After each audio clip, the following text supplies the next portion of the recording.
Livro 4, lição 47, página 49. 3 temas nessa lição: time conjunctions, embedded clauses and adverbs of place and time. Então vamos começar pelas conjunções de tempo, time conjunctions. Temos alguns exemplos aí: before, after, when and while. As you know, conjunctions join sentences. That is, there is one subject and one verb after them. Então, lembrando aí uma definiçãozinha gramatical, que as conjunções conectam as orações, formando as sentenças. Veja esse exemplo. John was swimming while Peter was studying. Temos a primeira oração, John estava nadando, a conjunção while, enquanto, e a segunda oração, Peter was studying. Então veja, while vai exatamente conectar essas duas orações, dando uma ideia de simultaneidade e que há uma certa duração nessas ações. Veja as duas figurinhas aí, são ações que levam um certo tempo. A melhor conjunção para mostrar simultaneidade é a conjunção while, tá?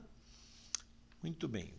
No final da página você vê aí, the words after and before may be prepositions to.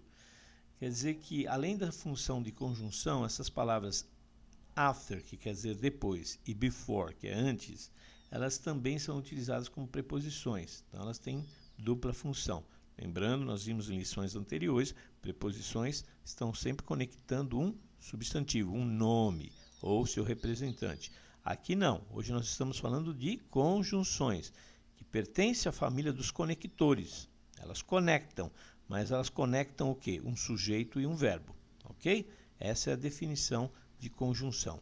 Vamos para a página 50, observar quais são as conjunções que nós temos nesta lição. Cada conjunção vai transmitir uma ideia nuclear. Veja lá, página 50, when, quer dizer, at that time, naquele momento. Exemplo, Susie was watching TV when I arrived. Ou seja, ela estava numa ação que tem uma certa durabilidade, ela estava assistindo TV, e aí quando eu cheguei. Então, o when é naquele momento. While, olha o símbolo aí das duas ações que nós já vimos no exemplo, indica simultaneidade e leva um certo tempo. Susie was watching TV while the boy was riding a bike. Ou seja, Susie estava assistindo TV enquanto o menino estava andando de bicicleta. After. After quer dizer posterior, após. You will have a chocolate after you have dinner. Você vai comer um chocolate depois de jantar. After. O contrário é before, que quer dizer antes, anterior. Example, be always careful before you cross the street. Seja sempre cuidadoso antes de atravessar a rua. Vamos praticar na página 51, conectando essas orações usando while. Então vamos ver o exemplo. The wife was cleaning the house. The husband was making dinner. Como é que fica a conexão? The wife was cleaning the house while the husband was making dinner. Ok? Então é isso aí, conecte as próximas orações. Lembrando que o while dá essa ideia de simultaneidade com um certo período de tempo transcorrendo. Na página 52, os exercícios são sobre a conjunção when. Aí você tem uma ação que tem uma certa duração e interrompida por uma outra que acontece no meio dela, ou durante o transcorrer dela. Exemplo, I was watching TV, Susan arrived. Conexão, I was watching TV when Susan arrived. Faça o mesmo com as próximas orações aí. Na página 53, nós temos after and before. Então você vai conectar de duas diferentes maneiras de acordo com o contexto. Veja lá, exemplo. They played cards at 8 a.m. They bought the ticket at 10 a.m. Então, o que aconteceu aqui, você pode escrever de duas maneiras. They played cards before they bought the tickets. Isso é, eles jogaram baralho, cartas, antes de comprar a passagem ou o bilhete. Ou ainda, a segunda maneira, they bought the ticket after they played cards. Eles compraram a passagem após terem jogado cartas, após jogarem cartas. Então, isso é baseado no enunciado, né? Se eles jogaram às 8 e compraram o ticket às 10, você raciocina e faça isso. Olha bem, presta bem atenção na letra A, que tem uma espécie de pegadinha aí, tá bom? Conecte as sentenças das duas formas, com before e after. Caminhando para o segundo tema, lá na página 54, nós vamos falar de Embedded WH Clauses. O que são isso? São orações com WH words, né, que serão encaixadas uma na outra. E nós, muitas vezes, temos que fazer isso por uma questão de educação ou por qualquer outra razão que nós vamos ver aí no contexto. Mas o fato é que quando você precisa encaixar uma oração introdutória com uma outra que é a ideia principal, nós vamos ter um mecanismo aí que precisa ser respeitado em termos de deslocamento. Veja 3 exemplos que eu dei aí na página 54 do que seria uma oração introdutória. Por exemplo, do you know? Né? Então, a ideia principal não é essa. A ideia principal está logo abaixo. Where did Susan go? Então, eu tenho lá do you know, mecanismo de pergunta com o do antes do you, né? O verbo é know, do you know, e essa é uma forma de iniciar a conversa. A ideia principal é where did Susan go? Aí você tem o did formando a pergunta no passado, que é exatamente o que eu quero saber, onde Susan foi. Se você puser as duas juntas e fizer assim, ó, do you know where did Susan go? Você vai ter 2 mecanismos de pergunta. O primeiro com o do you e o segundo com o did Susan. E isso não é legal. Então, para que você entenda sem que eu entre nos outros exemplos, quando nós temos uma situação desse tipo, nós vamos ter que colocar a segunda oração, ou a principal no caso, na forma afirmativa, independentemente da primeira. Tá? Então veja como é que ficou nesse primeiro caso, logo abaixo, possible combinations. Olha o que eu fiz. Do you know? Eu mantive. Where Susan went? Eu coloquei na forma afirmativa. Tá? A ideia principal, onde Susan foi?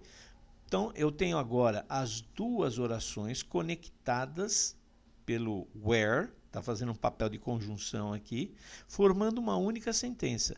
Então fica assim, você sabe onde Susan foi? Nós temos que colocar na forma afirmativa. E forma afirmativa você lembra da Universal Formula, né? Subject, verb, object. Então, o subject, no caso aqui, está sendo a Susan, né, da ideia principal, o verbo went, ok? E poderiam haver respostas.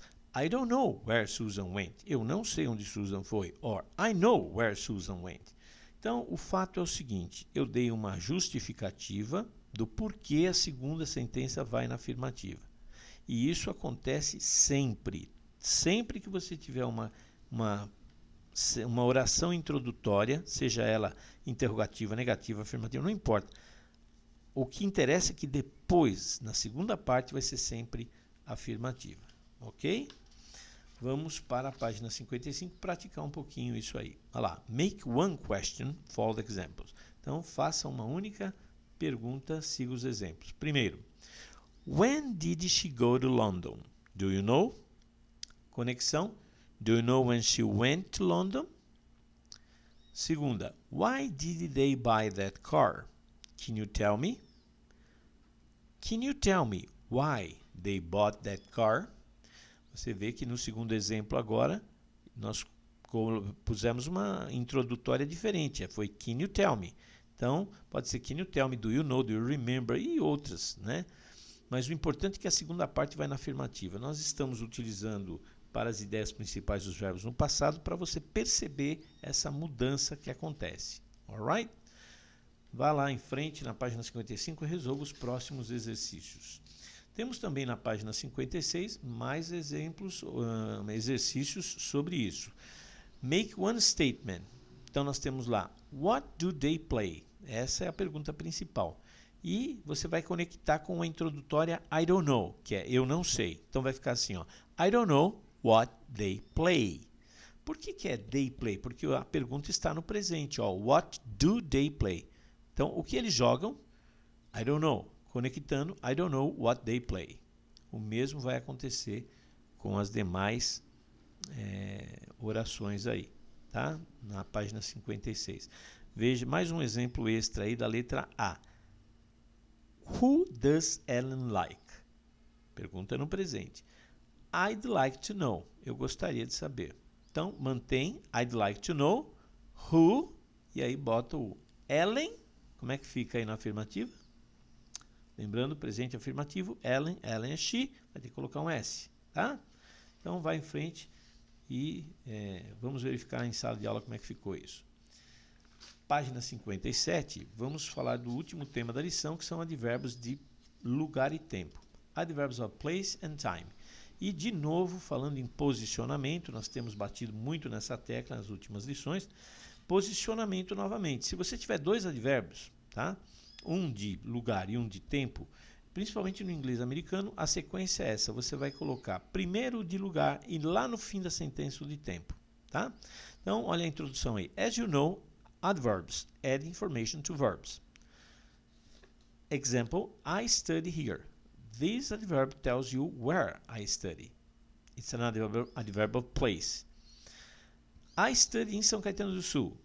This is an adverbial expression of place. Então veja a diferença de here, é um advérbio natural, e São Caetano do Sul, neste caso, está sendo utilizado como a descrição do local onde a pessoa estuda. Portanto, ela está complementando o verbo study, ela está acrescentando informação, está tendo uma função adverbial. Adverbial é exatamente isso, adverbo, adiciona informação ao verbo.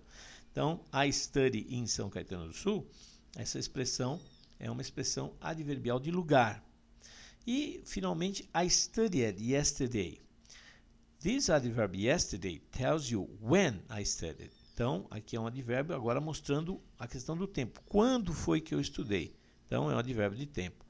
If you have to use both, né? Se você tiver que usar os dois, the two adverbs, place and time, the order is gonna be place plus time. Ó, I studied in São Caetano do Sul yesterday. Esse é o jeito. Eu estudei em São Caetano ontem. E não I studied yesterday em São Caetano. Ok? Porque por uma questão de prioridade na informação. Você vai completar na página 58 as sentenças livremente. Cria aí verbos, lugares. Por exemplo, a primeira. O que é que você fez? O lugar ontem. Eu já dei o advérbio de tempo aí. Por exemplo, I recorded some lessons at work yesterday. No meu caso aqui. Gravei algumas lições no meu trabalho ontem. E você? Complete todas as outras aí. E chegamos ao fim da lição 47. Até a próxima.